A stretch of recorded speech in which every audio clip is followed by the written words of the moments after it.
नमो नारायण। जय गौ माता, वंदे मातरम। भारती को प्रणाम और हृदय से ओम शम शनिश्चराय नमः। दर्शकों, मित्रों, साथियों, आज की दाती गुरु मंत्र में हृदय से आपका स्वागत है। मैं दाती महाराज सदा राष्ट्र की सेवा में रहता हूं और मेरे जीवन का उद्देश्य है कि मेरे राष्ट्र के सभी प्राणी सुखी रहे। इसी उद्देश्य से हर रोज कोई न कोई एक वीडियो लेके आता हूं। मेरा इतना ही प्रयास है। आज ये जो वीडियो है ना, बड़ा अद्भुत है, क्योंकि 14 जनवरी 2025 12 वर्ष के बाद प्रयाग में महाकुंभ का प्रारंभ हो रहा है और 14 जनवरी को इस वर्ष की पहली संक्रांति यानी मकर संक्रांति है। हर महीने संक्रांति आती है। अगले महीने कुंभ की संक्रांति होगी, उसके बाद मीन की संक्रांति होगी, लेकिन 14 जनवरी 2025 मकर संक्रांति है। वर्ष की पहली संक्रांति। होगा आपका दारिद्रता दूर, होगा आपका दुखों का नाश। एक ऐसा वीडियो लेके आया हूं जो आपकी जीवन की संपूर्ण पीड़ा, संपूर्ण परेशानी, संपूर्ण दुखों का निवारण होगा। कुछ नहीं है, बहुत साधारण सी बात बताना आया हूं। ऐसे 3 वृक्ष है जिनको आप स्पर्श कर देंगे 14 जनवरी को, या जब जब जैसे जैसे मैं बताऊं इन 3 वृक्षों का आप प्रयोग कर देंगे तो आपका जीवन बदल जाएगा। ये देव वृक्ष है। देवता भी इन वृक्षों के आसपास आने के लिए तरसते हैं। ऐसे वृक्ष है जो आपको धन देंगे, आपकी गरीबी मिटाएंगे, आपका दारिद्रता दूर करेंगे, आपका रोग दूर करेंगे, आपकी पारिवारिक परेशान से मुक्ति देंगे, आपके कारोबार में सफलता देंगे। ये ऐसे वृक्ष है जिन्हें छूने मात्र से आपका दरिद्रता दूर होगी। अब मैं आपका ज्यादा समय नहीं लूंगा, मैं तुरंत इस विषय पर आ रहा हूं कि ऐसे 3 पेड़ कौन से हैं। मित्रों, साथियों, जिस पेड़ की पहले चर्चा करने जा रहा हूं, यह मां भगवती पार्वती का प्रसाद है और शास्त्रों में इसकी चर्चा है कि ये जो वृक्ष है ये मां पार्वती के पसीने से उत्पन्न हुआ था। ऐसी चर्चा शास्त्रों में है। स्कंद पुराण में भी इसकी चर्चा है। और मां पार्वती आदि शक्ति है, भगवती परम्बा है। मां पार्वती नवदुर्गा के रूप में पूजी जाती है। जो पहला वृक्ष है वो है बेल का वृक्ष, जो मां पार्वती के पसीने से उत्पन्न हुआ था। कहते हैं कि इसकी प्रत्येक डाली में पार्वती मां का वास है, मां पार्वती का वास है, और जड़ में ब्रह्मा जी का वास है, तने में विष्णु भगवान का वास है, और प्रत्येक हिस्से में शंकर का वास है, भगवान महादेव का वास है। और मैंने पिछले 50-55 सालों में सैकड़ों बार इस उपयोग को किया। और क्योंकि 14 जनवरी 2025 अलौकिक दिन है, उस दिन 9:52 से लेकर 10:45 के दौरान अद्भुत है, क्योंकि उस समय शनिदेव और शुक्रदेव लगन भाव से संचरण करेंगे। कुंभ लगन होगा, स्थिर लगन है, और सूर्यदेव और बुध देव लाभ भाव में संचरण करेंगे। बृहस्पति देव वृषभ राशि में संचरण करेंगे। जो ग्रह योगा योग बड़ा अपने आप में अद्भुत है। और आपके आसपास जहां शिव मंदिर हो और जहां बेल का वृक्ष हो, उस दिन ये उपाय करना क्या है, समय मैंने बता दिया, 9:52 से 10:45 के बीच में। त्र्यंबकम यजामहे सुगंधिम पुष्टिवर्धनम उर्वार रुक्मिव बंधनात् मृत्युमोक्षमामृतम्, या ओम ह्रीं सूर्यपुत्राय क्लीं कृष्णाय नमः, या श्री शिवाय नमस्तुभ्यम, श्री शिवाय नमस्तुभ्यम। जो मंत्र आपको अच्छा लगता है उस मंत्र का जाप करते हुए 27 बाती लेना है रुई की बनी हुई, और इन 27 बाती में मिट्टी के दीप में घी भर के इस बाती को उसमें डालकर बिना जलाए अपने ऊपर से एंटी क्लॉकवाइज 7 बार उसारना है। और ये दीपक बेल की वृक्ष के नीचे रख दीजिए। बाती की जो लौ होगी वो पूर्व दिशा की ओर होगी, और प्रज्वलित कर लीजिए। तत्पश्चात अब आप बेल वृक्ष को स्पर्श करके श्री शिवाय नमस्तुभ्यम, श्री शिवाय नमस्तुभ्यम, श्री शिवाय नमस्तुभ्यम, श्री शिवाय नमस्तुभ्यम, श्री शिवाय नमस्तुभ्यम, इस मंत्र का 108 बार जाप करें। तत्पश्चात सर्वमंगल मांगल्ये शिवे सर्वार्थ साधके शरण्ये त्र्यंबके गौरी नारायणी नमस्तुते, इस मंत्र का भी 108 बार जाप कर दीजिएगा स्पर्श करके। समय होगा 9:52 से लेकर 10:45 के बीच में इस प्रयोग को करना है। यह अद्भुत प्रयोग है जो कभी खाली नहीं जाएगा। एक बात और कहना चाहता हूं, यह दीपक आपकी जीवन की संपूर्ण विपदा, संपूर्ण परेशानी, संपूर्ण दुखों से छुटकारा देगा। और स्पर्श करेंगे, ये उसी समय स्पर्श करना जो समय मैं आपको बता रहा हूं। धन प्राप्ति के लिए, मां लक्ष्मी को प्रसन्न करने के लिए, बरकत और बचत के लिए, कारोबार में सफलता के लिए यह अद्भुत प्रयोग होगा। आप कहेंगे कि साहब 14 जनवरी की बात कब करें? तो प्रत्येक सोमवार को सूर्य उदय से पहले ब्रह्म मुहूर्त में इस प्रयोग को आप कर सकते हैं, आपको लाभ मिलेगा। अब दूसरे पेड़ की चर्चा कर रहा हूं। यह पेड़ अद्भुत है। यह पेड़ जैसा कि मैंने पिछले 55 सालों में पाया है, यह शनिदेव का स्वरूप है। इस पेड़ की आराधना करना, इस पेड़ को स्पर्श करना, और जो उपाय मैं बताने जा रहा हूं, यदि इस उपाय को आप कर लेते हैं तो शनिदेव प्रसन्न होंगे। 7.5 महादशा, ढैया, कानूनी मसले, शत्रु संबंधी परेशानियां, इस सब से आपको मुक्ति मिल जाएगी। 14 जनवरी 2025 3 बजे से लेकर 4:30 बजे के बीच में राहु काल होगा, ध्यान रखना, क्योंकि उस दिन मंगलवार है। शमी वृक्ष की चर्चा कर रहा हूं मैं, जिस पेड़ की चर्चा कर रहा हूं, वृक्ष का नाम क्या है? शमी। हरियाणा में झंडी कहते हैं इसको, और राजस्थान में खिजड़ी कहते हैं। शमी वृक्ष है ये, जिसकी मैं चर्चा बताने जा रहा हूं। और ये शमी वृक्ष शनिदेव का स्वरूप है। इसमें शनिदेव का वास है और आदिशक्ति जगदंबा का आशीर्वाद है। कोई भी व्यक्ति सूर्य उदय से ठीक पहले ब्रह्म मुहूर्त में, या फिर जो मैंने बताया है 14 जनवरी को 3 बजे से लेकर 4:30 बजे के बीच में, ये 2 टाइम बड़े अद्भुत है। लेकिन जिन्हें 3 से 4:30 बीच में करना, उन्हें ब्रह्म मुहूर्त में भी उपाय करना होगा। क्या करना है? कुछ नहीं करना है। काले धागा, सूती काले धागा की 27 बाती लेनी है।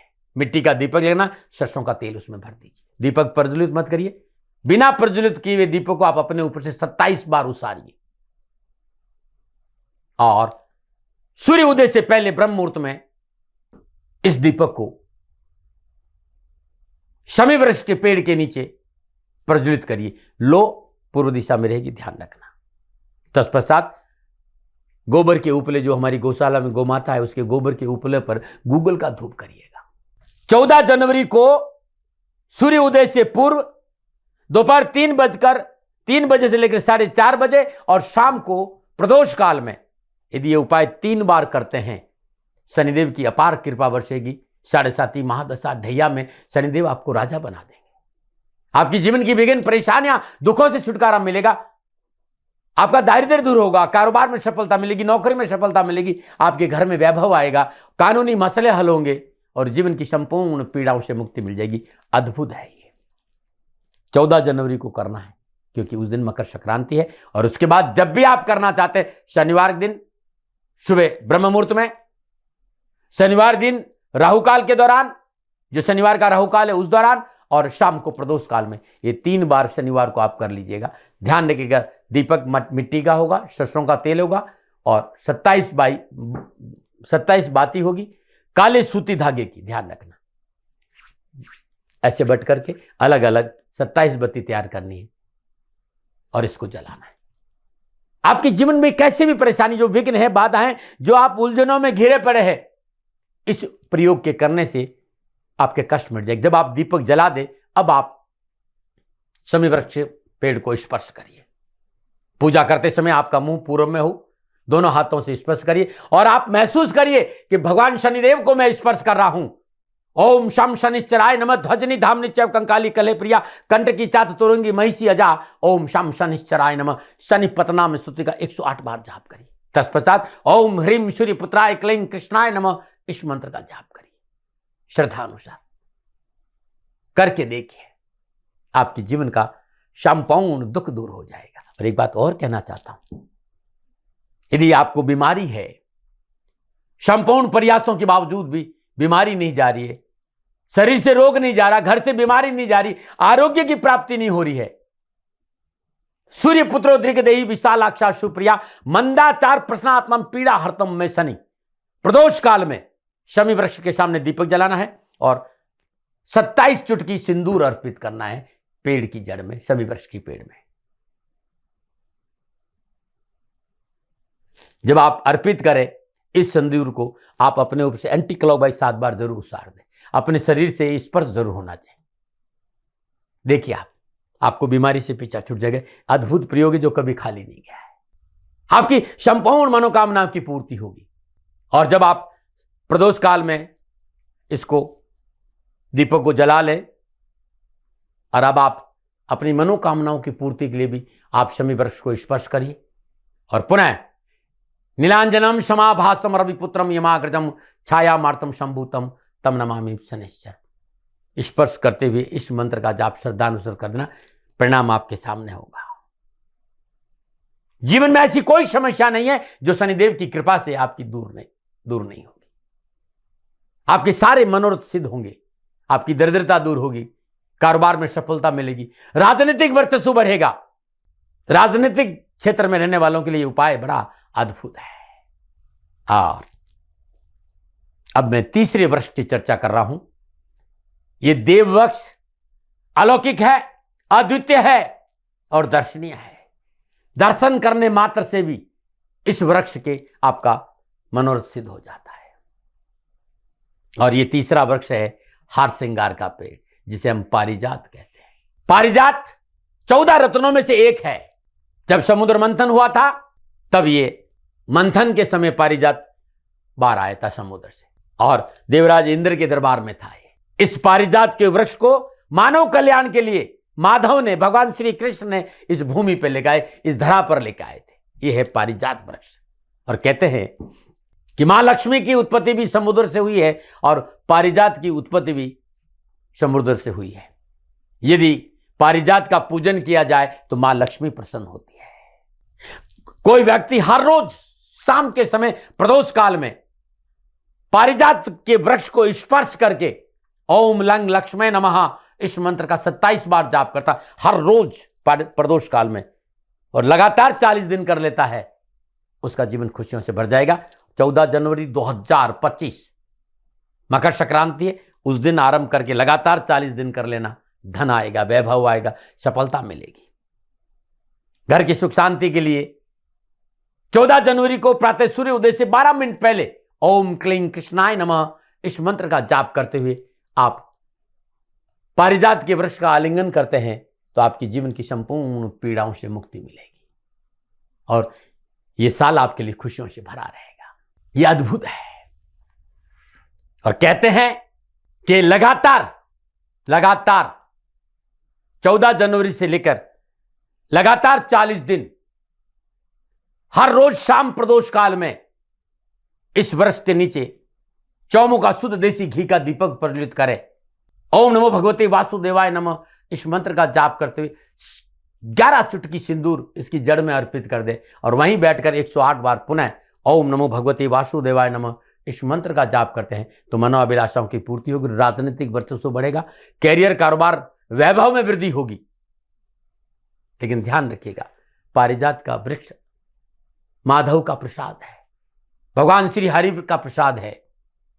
इसके चरणों में बैठकर यदि आप प्रार्थना भी कर देंगे ओम लंग लक्ष्मी नमः या ओम त्र्यंबकम यजामहे सुगंधिम पुष्टिवर्धनम उर्वारुक्मि बंधनात् मृत्युमोक्ष ओम क्लीं कृष्णाय नमः, यदि आप बैठकर प्रार्थना करते हैं तो आपके जीवन की सारी परेशानियां दूर कर, आप परेशानियां से मुक्ति पाना चाहते, चाहे पितृदोष हो, चाहे देव दोष हो, चाहे ग्रह दोष हो, संपूर्ण 9 ग्रहों की कृपा बरसती है यदि वहां बैठकर आप प्रार्थना करते हैं, मां लक्ष्मी की प्रार्थना करते हैं कि हे पारिजात, क्योंकि ये मां लक्ष्मी की देवी स्वरूप है। ये पारिजात वृक्ष को देवी स्वरूप माना, मां लक्ष्मी की बहन माना है। वहां बैठकर आप प्रार्थना करेंगे तो आपको आशीर्वाद मिलेगा। आपके जीवन की कोई भी कामना हो, कोई भी इच्छा हो, संपूर्ण प्रयासों के बावजूद भी वो पूरी नहीं हो रही हो तो इन तीनों वृक्ष को अपने जीवन में अपनाइए और खाली स्पर्श करके जो मैंने मंत्र बताए इन मंत्रों का प्रयोग करके देखिएगा। आप स्पर्श भी कर लेंगे ना तो आपकी मनोअभिलाषाओं की पूर्ति होगी। दुनिया में कोई ऐसा व्यक्ति नहीं जो इसकी शक्ति का अनुभव नहीं कर पाएगा। इस वृक्ष को लेकर मैंने अपना अनुभव आपके सामने रखा है। आप चाहते हैं कि आपके जीवन में खुशियां आए, आपका जीवन खुशियों से भरा रहे, तो ये तीनों वृक्ष आपके लिए वरदान है, देव वृक्ष है। ऐसे ही आंवला भी है, ऐसे ही तुलसी भी है, केले का पेड़ भी है। आंवला और तुलसी और केले के पेड़ में भगवान श्री हरि विष्णु का वास है। माता लक्ष्मी का आशीर्वाद है। जिसके घर में तुलसी मैया है उसमें घर में नारायण की सदा कृपा बरसती है। जो व्यक्ति हर रोज सुबह प्रातःकाल नित्य कर्म नियम स्नान उपरांत जल अर्पित करने के बाद शुद्ध देसी घी का दीपक तुलसी मैया के आगे जलाता और वहीं बैठकर विष्णु अष्टोत्तर नामावली के 3 पाठ कर लेता है, उसके जीवन में दारिद्र नहीं रहता है, उसके घर में कलह नहीं रहता है, घर में बरकत होती है, बचत होती है, वैभव आता है। कोई व्यक्ति जिसके घर में सुख शांति नहीं है, संतान की शादी विवाह में परेशान या वैवाहिक जीवन दुखों से भरा हुआ है, तो वो बृहस्पतिवार के दिन, गुरुवार के दिन प्रातःकाल सूर्य उदय से ठीक 12 मिनट पहले ये पूजा प्रारंभ करें और सूर्य उदय से ठीक 12 मिनट बाद तक ये पूजा करें। जल, थोड़ा सा गंगा जल, 7 चुटकी हल्दी, थोड़ी सी केसर डालकर ओम नमो भगवते वासुदेवाय नमः इस मंत्र का जाप करते हुए केले के वृक्ष में जल अर्पित करता है, उसका जीवन सदा खुशियों से भरा रहेगा। मित्रों, साथियों, करिए, सनातन की इस अद्भुत विधा को अपनाइए, आपका जीवन खुशियों से भरा रहेगा। फिर कभी और आऊंगा, अद्भुत चीजें लेके आऊंगा। आज इतना ही। ओम नमो नारायण। हाँ, ये मेरा अनुभव था, लादने का स्वभाव नहीं, मानो न मानो आपकी मर्जी। सेकंड ओपिनियन का अधिकार आपका सदा रहा है, सदा रहेगा, क्योंकि ये ऋषियों का प्रसाद है, इसमें मेरा कुछ नहीं था। मेरे पास कुछ है तो मेरा अनुभव है, जो मैंने प्रयोग में लाया वो आपको बता दिया। नमो नारायण, नमो नारायण। फिर दर्शकों, मित्रों, साथियों, पूरा राष्ट्र ये जानता है कि मेरा जीवन गौ माता और बेटियों के लिए है। यत्र नारीस्तु पूजन्ते रमन्ते तत्र देवता। ठीक किसी तरह मेरा जीवन गौ माता की शरणागत है, उनके चरणों में है। पूरा राष्ट्र और राजस्थान का हर व्यक्ति जानता है कि दाती महाराज गायों से बहुत प्यार करते हैं, बेटियों से बहुत प्यार करते हैं। पिछले 35-36 सालों में सैकड़ों हजारों बेटियों के लिए मैंने अपना जीवन दिया है और मैं ये कह सकता हूं कि गौ माता और बेटियों के लिए मेरा संपूर्ण जीवन निछावर है। और ये मेरे जीवन का उद्देश्य था, क्योंकि मेरे लिए राष्ट्र कोई बड़ा है, ना राष्ट्र से बड़ा कोई हो सकता, न संभावना है। और गौ माता और बेटियां राष्ट्र की धरोहर है, उनके लिए ये करना मेरा कर्तव्य भी था, मेरा कर्म भी था और मेरा धर्म भी था। मैं आपको किसी वजह से नहीं सुना रहा हूं ये बात, बस खाली बता रहा हूं कि ये मेरे जीवन का लक्ष्य था। मैं अपने राष्ट्र की सेवा करूं, ये मेरा धर्म है, क्योंकि मैं इस राष्ट्र का नागरिक हूं। पिछले 30-35 सालों से मैं बेटी बचाओ, गौ सेवा में अपना संपूर्ण जीवन राष्ट्र के साथ लगाया। समय बड़ा बलवान है, समय बलवान होता साथियों। वर्तमान परिस्थितियां आर्थिक दृष्टिकोण से मेरी अनुकूल नहीं है, यह मैं संकेत आपको कई बार दे चुका हूं। धन नहीं मांग रहा हूं, मैंने आज तक राष्ट्र से कभी नहीं कहा कि मुझे धन दो, मुझे पैसे नहीं चाहिए। ना मैंने पहले कभी पैसे मांगे थे और ना मैं अभी पैसे मांग रहा हूं। और ये मेरा अहंकार नहीं है, बात बताना चाहता हूं, मैं अहंकार से ये नहीं बोल रहा हूं, क्योंकि मैं धन को लेकर कभी आपके सामने नहीं आया। ये मेरा निवेदन है। हमेशा मैंने आप लोगों से कहा कि राष्ट्र की सेवा करो, मैं भी कर रहा हूं और आप भी सेवा करो। धन नहीं चाहिए, लेकिन वर्तमान आर्थिक परिस्थितियां मेरे को यह कहने के लिए थोड़ा सा मजबूर कर रही है कि शनिधाम गौशाला की गाय दुखी नहीं रहे, इसके लिए मुझे आपका सहयोग चाहिए। और सहयोग तब चाहिए जब मैं आपके लिए कुछ करूंगा, मैं आपके साथ खड़ा रहूंगा, आपकी समस्याओं के समाधान के लिए, चाहे वो पूजा पाठ हो, चाहे ज्योतिष हो, चाहे ध्यान हो, चाहे योग हो, किसी भी रूप में आपको मेरे से सहयोग चाहिए। आप सभी अपनी अपनी जन्म कुंडली देखना चाहते हैं, आप चाहते हैं कि मैं आपकी जन्म कुंडली देखकर आपको कुछ समाधान दूं, और आप सबको कुछ न कुछ जानकारी चाहिए। मैं आपके साथ खड़ा हूं, पूरे साल खड़ा रहूंगा, और जब तक जीऊंगा तब तक राष्ट्र के साथ खड़ा रहूंगा। नीचे नंबर आ रहा है, इन नंबरों पर संपर्क करिए और मेरे से बात करिए, लेकिन इसकी एवज में गायों के लिए चारे की व्यवस्था करिए। इसलिए मैंने कहा था कि भाई समय है, दिन है, थोड़ा सा आर्थिक परिस्थितियों को लेकर मैं थोड़ा सा कमजोर हूं, और मेरी गौ माता शनिधाम गौशाला चारे को लेकर परेशान नहीं हो, ऐसा मैं हृदय लेकर आपके सामने आया हूं। लोगों ने कहा कि राष्ट्र आपसे प्यार करता है दाती महाराज, एक बार राष्ट्र से निवेदन करिए।